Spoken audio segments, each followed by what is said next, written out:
You wake up in the morning, prepare your coffee, check the notifications on your phone, and head out for another day of work. There's something comforting about this routine, isn't there? A sense that the world will continue spinning exactly as it did yesterday, as it did last month, as it has for the past few years. You make plans for the next decade. Imagine where you'll be in 5 years. Set professional goals. Perhaps dream about that promotion or that business you've always wanted to start. But what if I told you that all of this, all this comfortable predictability that you project into the future, is a dangerous illusion? What if the fundamental rules of the game we call modern life are about to change so radically that the world you know today will be unrecognizable in less than a decade? I'm not talking about gradual and predictable changes. I'm talking about a transformation so profound that it will make you look back at this exact moment when you're watching this video and think about how naive we were to believe that things would remain stable. Yuval Noah Harari, one of the most influential thinkers of our time, doesn't just predict this transformation. He points to a specific year, a dividing line in human history, after which nothing will ever be the same. And the most frightening part? That year isn't in some distant, nebulous future. It's right there, closer than you imagine, near enough that many of us will witness this rupture while still in our prime, building careers and planning futures that could simply become obsolete overnight. To understand the magnitude of what's coming, we first need to grasp a fundamental pattern in human history that Harari has explored throughout his entire body of work. Humanity has always lived under the illusion of stability in the moments immediately preceding its greatest transformations. The hunter-gatherers who lived 15,000 years ago couldn't imagine that the agricultural revolution was about to change everything they knew about how humans organized themselves and survived. Medieval peasants couldn't conceive that the Industrial Revolution would radically transform not just how we work, but what it means to be an individual with economic value. And even when these transformations began, most people resisted believing in the extent of the changes, desperately clinging to the idea that the world would return to normal, that things would stabilize again, but they never did. Normal simply ceased to exist, replaced by a new normal that would have been unimaginable to the previous generation. What makes the next transformation particularly unique and frightening is the unprecedented speed with which it will occur.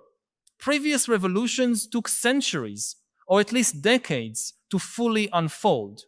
The revolution that's approaching, driven by artificial intelligence and biotechnology, could reshape all of human civilization in a matter of years, not generations. And Harari has been consistent in pointing out that we're entering the critical phase of this transformation now in this decade, with a point of no return likely occurring around 2030.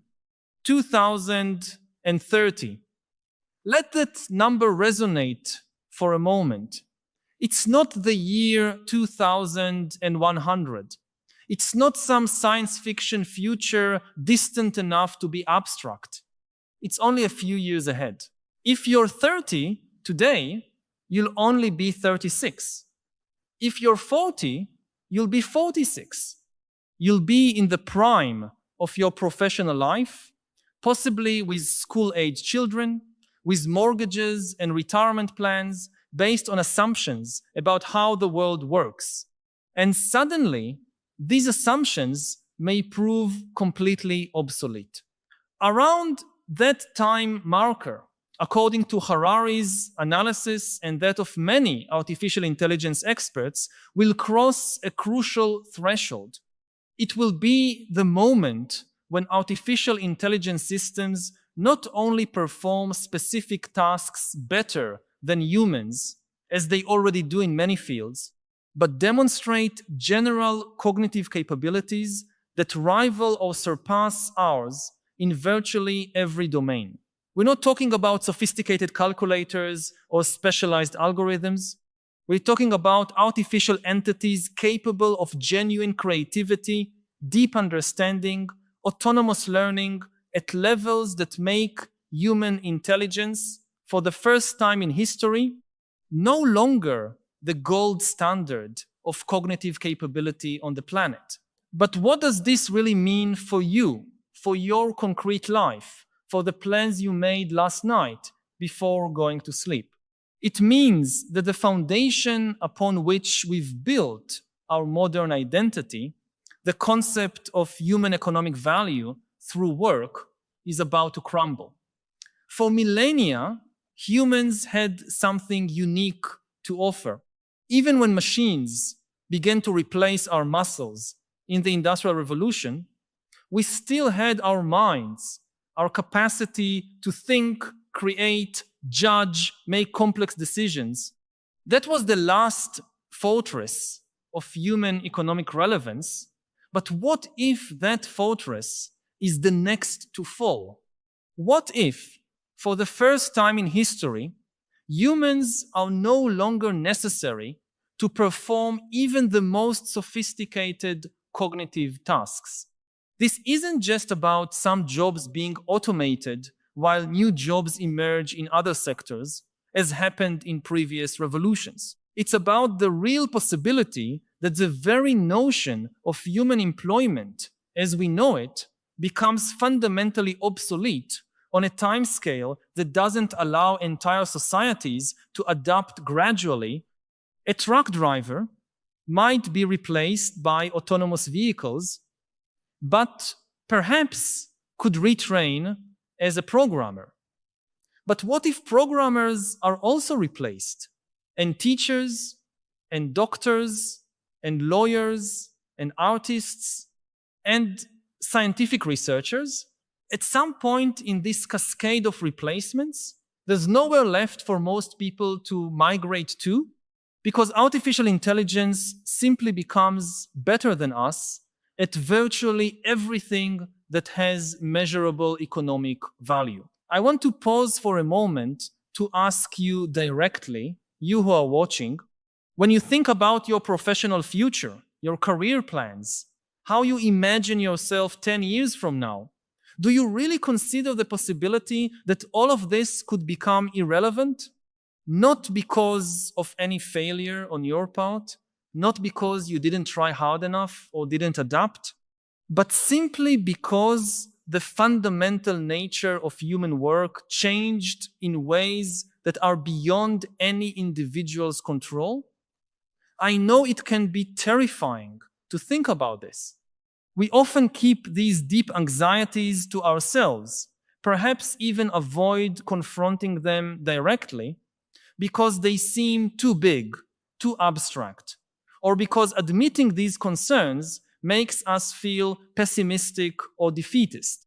But these concerns are absolutely valid and shared by millions of people who are beginning to feel that something fundamental is changing, even if they can't articulate exactly what.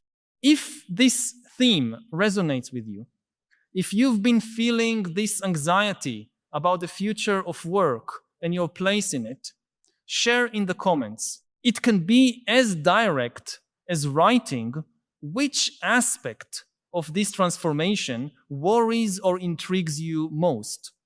Perhaps it's the idea that your specific profession might not exist in 10 years. Perhaps it's the deeper question of how we'll find meaning and purpose when work is no longer the central axis of our lives.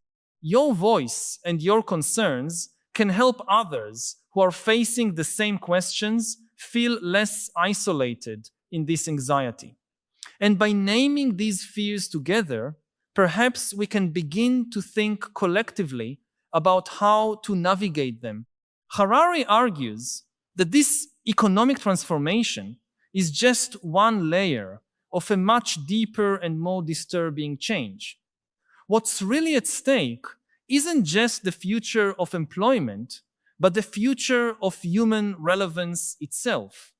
Throughout our entire history, humans have been the main actors, the protagonists of the story.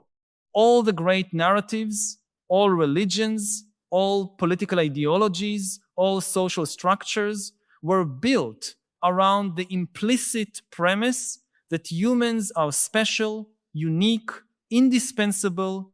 But what if that premise turns out to be just another useful illusion we tell ourselves? Artificial intelligence doesn't just challenge our economic relevance. It challenges our fundamental understanding of what it means to be human. If a machine can create more beautiful art, more moving music, more profound literature than any human ever created, what remains of the argument that creativity is exclusively human? If an artificial intelligence can demonstrate more consistent and effective empathy than most humans, make wiser ethical decisions, offer more insightful advice, where does our supposed moral and emotional superiority lie? These aren't abstract questions of academic philosophy. They're practical existential dilemmas that we'll begin to face on a massive scale very soon. And there's another, even more unsettling dimension to this transformation. Harari suggests that around 2030, we won't just be dealing with external artificial intelligences that replace human functions. We'll be beginning to see a convergence between biology and technology that could divide humanity itself into fundamentally different castes. Biotechnology and genetic engineering are advancing in parallel with artificial intelligence, and the intersection of these technologies promises to create possibilities that sound like science fiction but are rapidly becoming actual engineering. Imagine an elite that can pay for cognitive enhancements, radical life extension, direct brain-computer interfaces that expand human intelligence through integration with AI.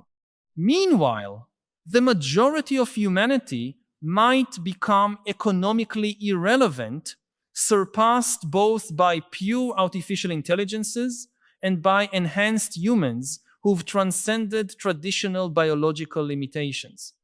For the first time in history, inequalities between humans might not just be of wealth or power, but of fundamental biological capabilities. We'll no longer be talking about people who have more or fewer resources, but about people who are, in a very literal sense, biologically superior or inferior. The ethical implications of this are almost impossible to fully comprehend, but the path in this direction is already being forged now in this decade. The year 2030 represents, in Harari's analysis, the approximate point when these multiple transformations converge in a critical way. It's when artificial intelligence will likely achieve general cognitive capabilities equivalent to or superior to humans. It's when the first generation of significantly enhanced humans, biologically and technologically, may begin to emerge in sufficient numbers to create a distinct class. It's when traditional economic structures based on human labor will begin to collapse in sectors critical enough to force fundamental social reorganizations. It's when governments can no longer postpone crucial decisions about how to deal with mass technological unemployment, how to regulate human enhancements, how to maintain social order when the basic premises of industrial society are dissolving.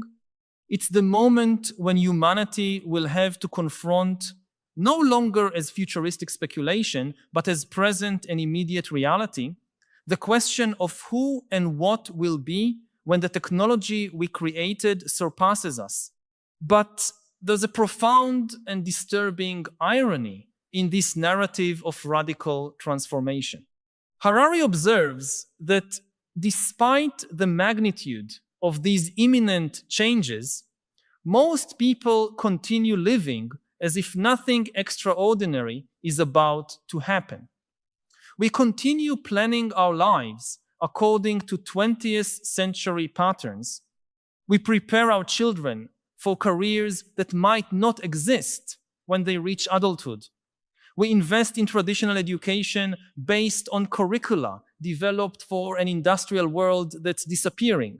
Our political institutions still operate with the logic of sovereign nation states in an age where the most powerful forces, the technology corporations that are shaping our future, completely transcend national borders. There is a colossal mismatch between the speed of technological change and the speed of social and political change.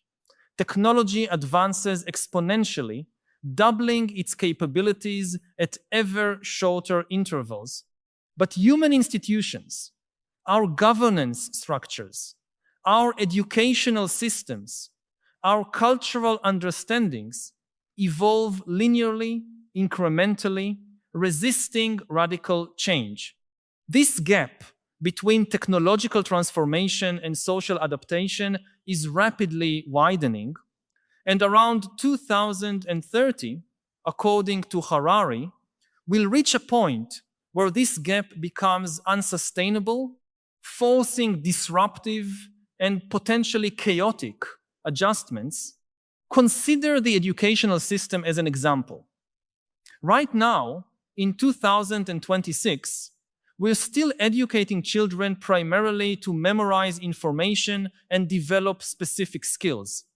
But in a world where artificial intelligence has instant access to all accumulated human knowledge and can acquire new skills faster than any human, what's the point of an education based on knowledge accumulation? We know we need to fundamentally change how we prepare the next generations, focusing perhaps on adaptable creativity, emotional intelligence, ethical thinking, capabilities that may remain distinctly human, but making this transition requires completely reimagining not just curricula, but the very structure of how we understand education and human development. And this kind of institutional transformation typically takes decades to implement, decades that we simply don't have before reality forces much more abrupt and disorganized changes. The same pattern repeats in virtually every sphere of society. We know the world is changing radically, but our institutional responses remain trapped in old patterns, and the time to implement orderly changes is running out fast. Harari also points to a crucial psychological dimension of this transformation that's often overlooked. It's not just that the external world is changing, it's that our own internal experience of being human is being reshaped in ways we've barely begun to understand. Consider how technology has already altered fundamental aspects of how we experience reality. Our attention has been fragmented into ever smaller pieces by interfaces designed to maximize engagement. Our social life has been mediated by algorithms that decide who we see, what we see, how we connect. Our emotions are increasingly modulated by content streams, optimized to provoke specific reactions. And this is just the beginning. The next generations of technology promise even deeper integration between mind and machine. Direct neural interfaces may soon allow thoughts and emotions to be monitored, recorded, potentially even externally modulated. The line between what is authentically you, your genuine thoughts and feelings, and what is technological influence or even construction may become increasingly blurred. In the near future, you might no longer know for certain whether a thought you're having, an emotion you're feeling, a desire you're experiencing arose organically from within you or was subtly induced by technological systems with which you're constantly interfaced. The very notion of an autonomous and coherent self, a fundamental premise of almost all Western philosophy and psychology, may prove to be just another convenient illusion that doesn't survive scrutiny in the technological age. This brings us to one of Harari's most provocative observations about what differentiates this coming transformation from all previous revolutions. In past historical transformations, no matter how disruptive, humans remained essentially human. The agricultural revolution changed how we lived, but didn't change our fundamental biology or cognition. The Industrial Revolution changed how we worked and organized ourselves, but again, humans remained biologically unchanged. The current digital revolution changed how we communicate and process information, but so far hasn't directly altered our brains or bodies. The next phase, which gains critical momentum around 2030, is different because for the first time in history, the very nature of what it means to be human is at stake. We are acquiring the power to redesign not just our environment, but ourselves. We may soon be able to edit our genetic code, expand our cognitive capabilities through technological interfaces, radically extend our lifespan, even upload aspects of our consciousness to non-biological substrate. These possibilities raise profound philosophical questions. If you modify your biology and cognition so radically through technology, are you still you? At what point do the modifications become so extensive that they essentially create a different being? And who decides which modifications are allowed? Who has access to them? What kind of humanity we want to become? These aren't questions we'll have the luxury of debating abstractly for decades. The decisions are being made now, often by private corporations and research laboratories operating with minimal regulatory oversight. Around 2030, according to projections by Harari and other thinkers, we'll be confronting the first concrete results of these decisions, the first generation of technologies and practices that begin to fundamentally reshape the human condition. And as a society, as a civilization, we're profoundly unprepared for these choices. Our ethical frameworks were developed for a world where humans were essentially biological constants, where technology was something external that we used, not something that rebuilt us from the inside out. Our political institutions were designed to regulate activities within geographic territories, not to govern transformations that completely transcend borders and can reshape the very nature of their citizens. Our cultural and religious narratives about meaning and purpose were built around the premise of a fixed and special human essence. All these structures are rapidly becoming inadequate, and the deadline for developing new structures is running out. There's also the question of how these transformations will unfold unequally around the world, creating not just inequalities within societies, but potentially fundamental fractures between different regions and nations. The artificial intelligence and biotechnology revolution is being driven primarily by a small number of developed countries and an even smaller number of technology mega corporations. When these technologies reach sufficient maturity to reshape societies around 2030, access to them will be profoundly unequal. Some nations may have the technological capabilities, infrastructure, and resources to adapt, to develop new forms of social organization, to offer their citizens access to cognitive and biological enhancements. Other nations, especially in the developing world, may be left completely behind, trapped in modes of social organization that have become obsolete, with populations whose skills no longer have value in the new global economic marketplace. This could create global divisions on an unprecedented scale, not just in terms of wealth, but of fundamental capabilities and even rights to what it means to be considered fully human. The geopolitics of the end of this decade and beginning of the next may be dominated not by disputes over natural resources or political ideologies, but by conflicts over access to technologies that determine who gets left behind in humanity's transformation and who advances to post-human forms of existence. But perhaps the most disturbing aspect of all this is the question of control. Who exactly is directing this transformation? Who will make the crucial decisions that will shape humanity's future? Harari argues that we're in a historically unique situation where the forces reshaping our reality are largely non-governmental, non-democratic, and operate at a speed that makes effective public oversight almost impossible.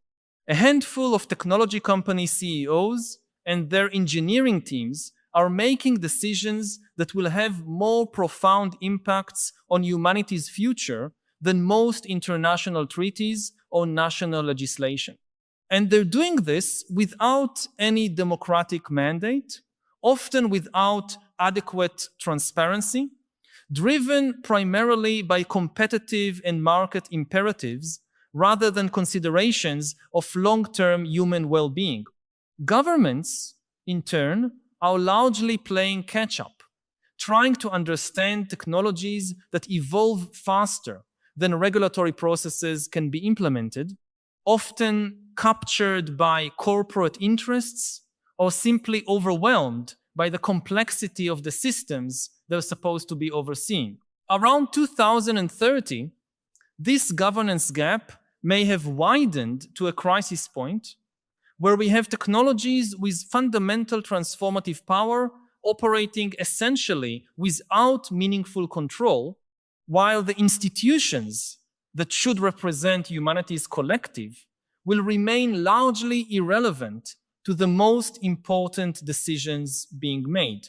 So if the world as we know it really has its days numbered, if we're approaching a historical inflection point around 2030, the inevitable question is, what can we do? How can we navigate such a profound and apparently irresistible transformation? Harari doesn't offer easy or comforting answers, and it would be dishonest of me to pretend that simple solutions exist. But he offers some principles for thinking about how we might approach what's coming. First, brutal recognition of reality. We need to stop pretending that the world will remain fundamentally the same, that we can simply continue with our lives and plans as if nothing extraordinary is happening. Denial won't protect us from the transformation that's coming. Second, radical flexibility. In a world changing this rapidly, the most important skill may be the ability to continuously reinvent yourself, to abandon old identities and competencies when they become obsolete, to learn and adapt throughout life.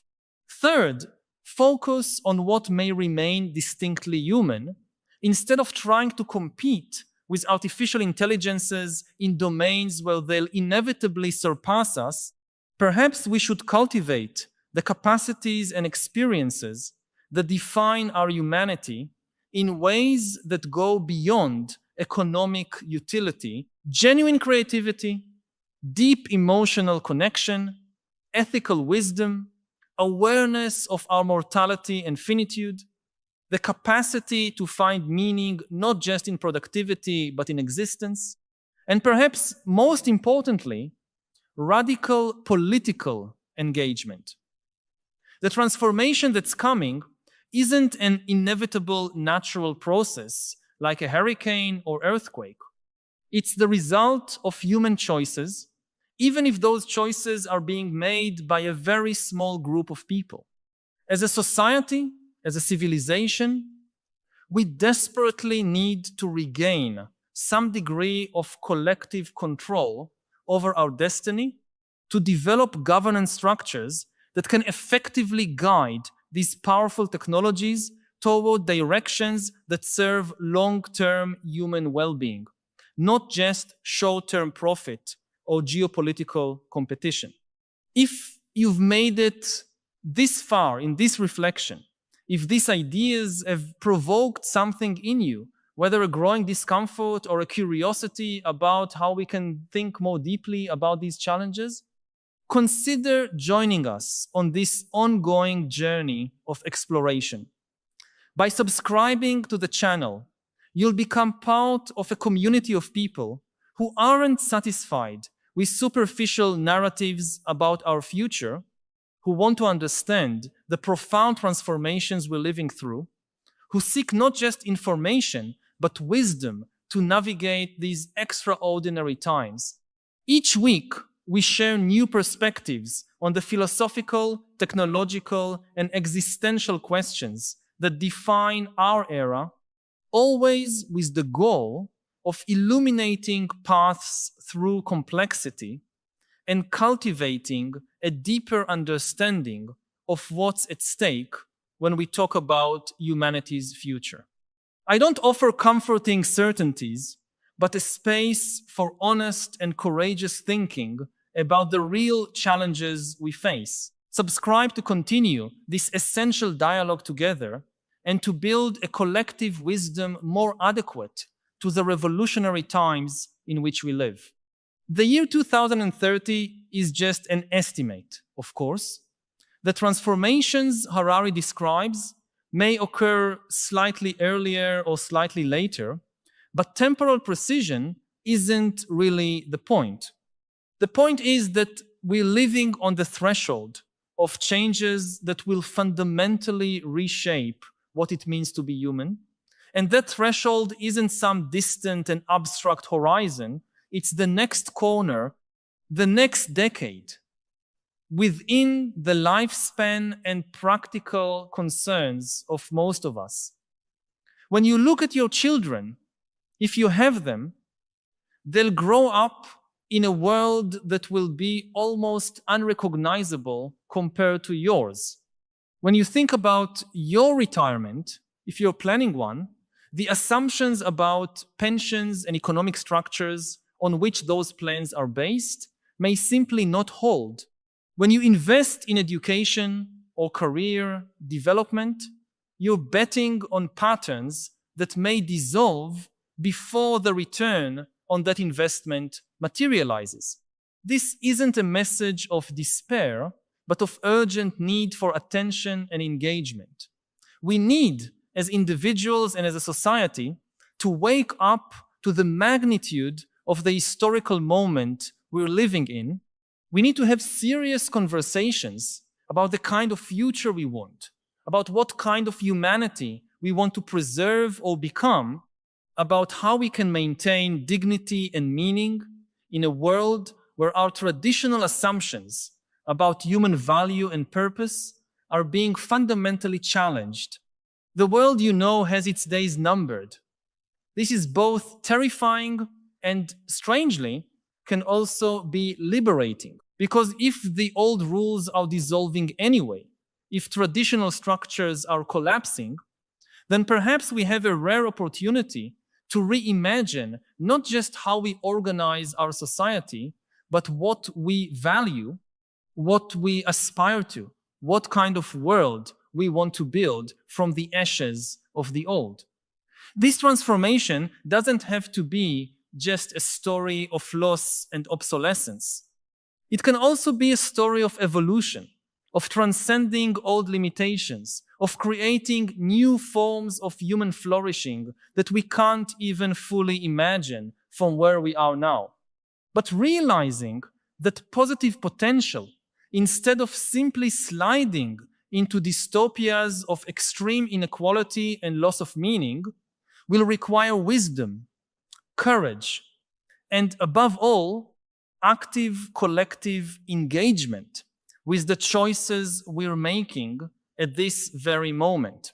Because 2030 may be when the consequences become undeniable, but the crucial decisions that will determine how this transformation unfolds are being made now, at this instant, this year, and all of us, in one way or another, through our choices, our values, our engagement, or our apathy, are participating in the creation of this future. The question isn't whether the world will change radically, it's what kind of world will emerge from this change, and whether we'll have sufficient courage and clarity to actively shape that future instead of simply being swept along by it.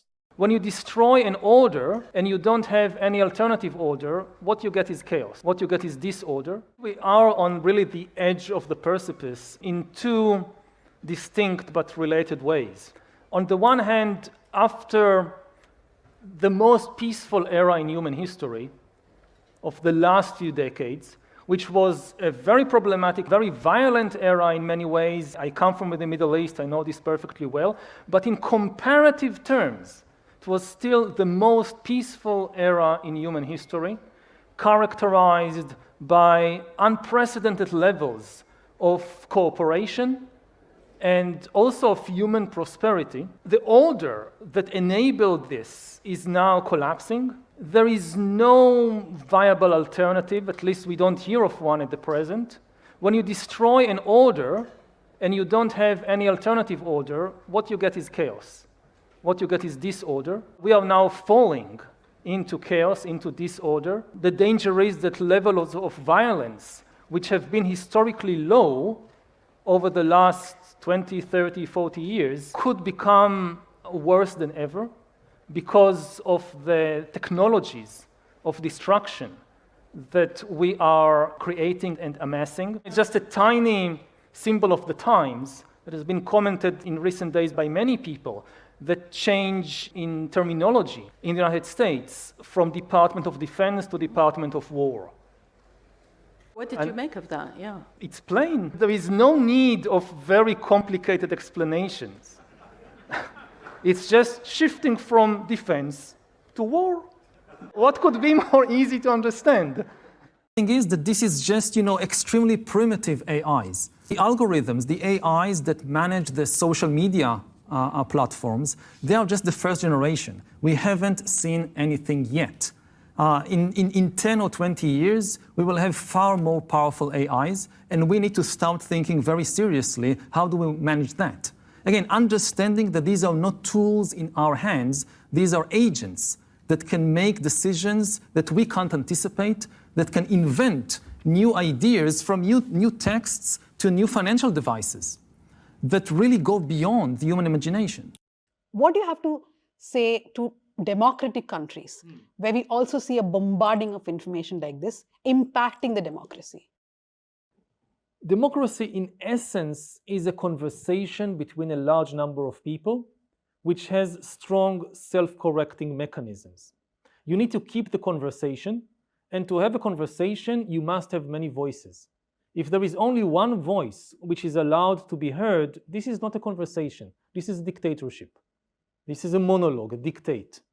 The other thing is, a country must have a self-correcting mechanism, especially for the government.